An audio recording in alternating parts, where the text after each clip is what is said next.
And we're continuing with the 16th and final chapter of A Gathering of Gargoyles by Meredith and Pierce, which is called Sfinx. It is now the official reunion between Irelath and Ariel, husband and wife, and Irelath has just revealed that his mother knew the whole time that he was the Dark Angel that Ariel rescued. Irelath let his breath out, a short, soft hiss, as though her words had unwittingly stung. He seemed to struggle with himself a moment, then turned to face her. I told her another thing also, he said. What I was in the witch's house before she made me her dark angel. His voice had become utterly steady now and very still. Ariel gazed at him, shaking her head. What thing? She murmured. Her despair lightened a trace. All at once something mattered again. What thing? You were Irelath. The prince shook his head and shuddered, as though hating the touch of his own garb against his skin, his own flesh against his bones. He sat leaning away, gazing at her as if she were leagues distant, a world away. I was her lover, Ariel. Her throat became then dry suddenly. There was no more air in the temple. No more light. She could not find her voice. What do you mean? She whispered. You were a babe, a boy. And then a youth, he said, as now. She could not see his face. She could not see him any more. Everything was in darkness now. That is why you cannot love me. She could hear his breathing, light and difficult. I may love no mortal woman while she lives. She holds that power on me yet. It is the white witch that I dream of, Ariel. I dream of her still. Ariel struggled to rise. She needed her staff to help her stand. She felt giddy, hollow within, as if the stone had devoured some part of her that would not return. The cold moved through her like the night. Oh, she breathed. I knew this. Her lover. I knew. The wraiths. They told me once in Avaric.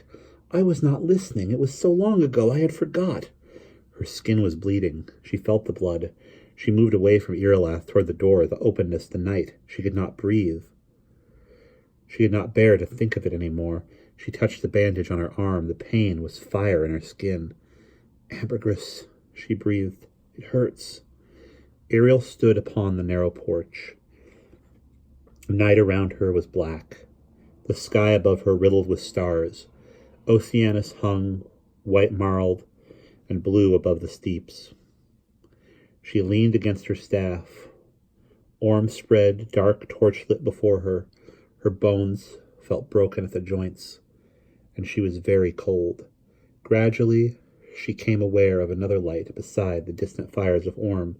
She lifted her head from where she had bowed it against the staff. A blue flame flickered in the offering bowl. It darted over the garlands and treasures. The bolts of silk cloth began to burn. The flame changed from blue to plum, then rose, growing brighter now. Ariel saw the cakes and flowers vanish, the cloth consumed. The flame grew amber, yellow, green, then white. The coins of silver, the cups of white zinc gold began to melt. Upon the crest of the heap, the lump of ambergris bubbled, smoked, its sweet scent filling the air. Ariel went to the bowl. The flame stood higher than she did now. She held her hands to the fire, but the great blaze seemed to have no heat. She touched the fire. It swirled about her hand, feeling warm, suffused with energy, but did not burn. She felt something coming back into her now. Ariel thrust the heel of her staff into the ground beside the bowl and stepped over the rim. She stood in the middle of the blazing dish. The fire beat around her like burning cloud. It lifted her hair, made her garment bellow, but the wedding sari did not burn. The treasure had formed a pool of liquid silver that swirled, blood-warm, about her feet. The bandage upon her arm caught fire. She saw blood there blacken and burn away. She felt the cold departing from her. The scent of ambergris was all around. Are you the Sibyl? Someone said. Ariel turned and saw. The lioness with the woman's face upon the temple roof was stirring. She was tawny-colored now, no longer stone. Arching her spine, cat-like, she flexed her claws. The Sibyl is dead. answered Ariel, surprised that she could still feel surprise. You must be the new one, then, the lioness said, yawning. None but those who have drunk the stone's blood can stand in my fire without burning. Only my sibyls do that. It gives them long life and dreams. She yawned again. How sleepy I am. I must be at an age I have been dozing. Ariel drew near her and knelt at the edge of the burning bowl. Who are you? She asked. I am called the Sfinx. Ariel felt some strange hope stirring. Are you a lion? The lioness shook her head. No, though the ancients made me. I was their mouthpiece hereabouts and guarded the feasting stone. What is the stone? Asked Ariel. A kind of passage, the Sfinx replied, to the ancients in their cities, offerings laid upon it to travel to them. They studied such things. The Duro has destroyed the stone to set me free, said Ariel. The lioness shrugged. No matter, it serves no purpose any more. The ancients are dead or gone away. At least they have not spoken to me in years upon years. She studied Ariel. Are you not my sibyl, then? The satrap always sent me one to tend the light. It is the flame that nourishes me, though it has not burned in 100 years. Ariel began to feel the heat of the fire now, through the cold. Something else had begun to burn in her, too, some hope she dared not name. But why does it burn now, she found herself asking, when it did not before? The Sfinx tilted her shoulders languidly. If, as you say, the stone is destroyed, then that no longer feeds upon the fire's source. But I suppose it burns now because someone has fed one of the other flames with the seed from the tree of the world, she sighed. The flame once had its tree as well, but my sibyl did not tend it well, and it withered. She frowned then, peering out over the cliff. What is that I see in my city below? Ariel turned, looking, and felt a tremor pass through her. The slave market, she said. Slave market? The Sfinx murmured. How is it my satrap now traffics in slaves? She came down from the roof in a lithe cat leap. Her leonine brows were furrowed still. I must see to that. She started forward. Wait, said Ariel, one hand upon her temple now. The heat of the firebowl was making her giddy.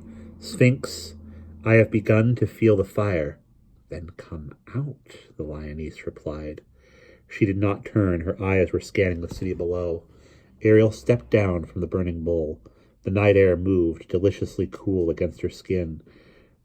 She knew then what it was she hoped. I have a riddle, she began, then stopped herself. Her hope of answer had been dashed so many times before, she had to force herself to speak. I came to ask it of the sibyl, but she is dead. A riddle, said the Sfinx, glancing back over one shoulder now. I am good at riddles. When I was the mouthpiece of the ancients, people came to me to find answers to what they did not know. Ariel felt her breath grow short. Half the riddle I already know, she said. It is the second part I need. But first there must assemble those the Ikari would claim. A bride in the temple must enter the flame. Steeds found for the second-born beyond the deep sea.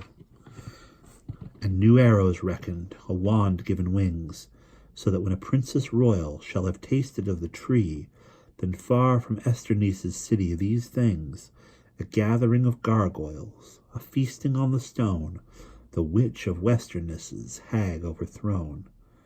That is Ravenna's rhyme, the Sfinx replied, a part of it. Ariel stared at her. Hope gripped her till she shook. Can you tell me its meaning? The Sfinx gazed at her calmly. Most riddlers I have found already know the answers to what they ask. Who are those the Ikari would claim? Lawns, said Ariel, the lost lawns of the West. And the bride? The lioness asked. Ariel stopped a moment, gazed at the temple, the burning beacon, her wedding, sorry. I am the bride, she said softly. The steeds and the second-born? The second-born are Erilith's half-brothers, the 6 younger-born sons of the Lady of Isterness. The steeds are the lawns again. The arrows and the wand? Ariel shook her head. I do not know what the arrows are, something to wield against the dark angels, I suppose. The wand? Again she stopped. The wand is my staff. She turned and saw it, standing where she had planted it, beside the bowl. It was different somehow, still dark, slender wood, but seemed to have grown, strangely crooked, gnarled, like the slim trunk of a tree. Twigs, leaflets had sprung from the knob. Ariel stared. Ambergris, the Sfinx remarked, scenting the air. The dust whales live many thousands of years, and what comes of them is marvelous. Ariel went forward, touching her staff. It had grown rooted to the soil. But the rhyme, the lioness continued. Who is the princess royal? What is the tree? Ariel stopped herself again. She remembered Roshka and Durna's words. I am the princess royal, she said. The tree is the lighthouse tree in Bern. The tree root reaches the heart of the world, the Sfinx replied. Perhaps this tree's root in time will do the same. The branches of the slender tree had grown longer, its bole thicker. Its leaves whispered against one another. Ariel saw fruit forming on one bough. Are the gargoyles gathered? The Sfinx asked her. Yes. Has the stone feasted? Ariel nodded, shuddered. Yes. The all mark of that upon her body had now been burned away. And the witch of Westerness's hag? Durna, whispered Ariel. Overthrown. There is your riddle, then, the lioness said. Look, the satrap has seen the beacon. A procession of torches comes.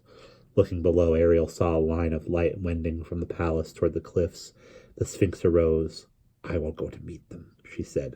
Ariel shook her head, reached after her desperately. But stay, she cried, dismay filling her. The arrows, the lawns, the rhyme means nothing if I cannot find them. The Sfinx regarded her a moment. Then, and Ariel noticed for the first time, the Catwoman's eyes were deep violet. Her heart beat wildly. But you have the lawns, the Sfinx replied. They came with you. The lioness disappeared in a lithe, cat-bound vanishing down the footpath toward the torches below. A moment later, the gargoyles appeared over the precipice. Grayling and Catwing and Mooncalf, Eelbird and Ape Lizard and Raptor. They prowled before her on the cliff's edge, hooting and gabbling. Ariel stared, as if she had never seen them before, all wild and haggard in the light. A white bird fluttered from the darkness above and alighted in the branches of the tree. Ariel left the gargoyle and went to her. Want-given wings, she murmured. The heron sighed. Ah, at last you have called me by my right name. Ariel asked, Did you ever carry a green-eyed child? Out of purrs? The heron finished for her and nodded. Yes, once, years ago, her mother conjured me. I was to take the babe to a certain family in the north, but a dark angel pursued me. And then she slipped from my grasp. I could not find her when I returned. Slavers found her, said Ariel. I was taken to Touraine. An apricot was growing on the bough. The heron bent and plucked it, giving it to Ariel. She turned and called softly, Raptor, Raptor, come to me. The last of the gargoyles came then, and she fed it the golden red fruit. Some of its haggardness left it. As with the others, it soon looked less starved. Ariel found herself thinking of the Sfinx's words. The Sfinx had called the riddle solved. Solved? Ariel clenched her teeth. And we'll pause there.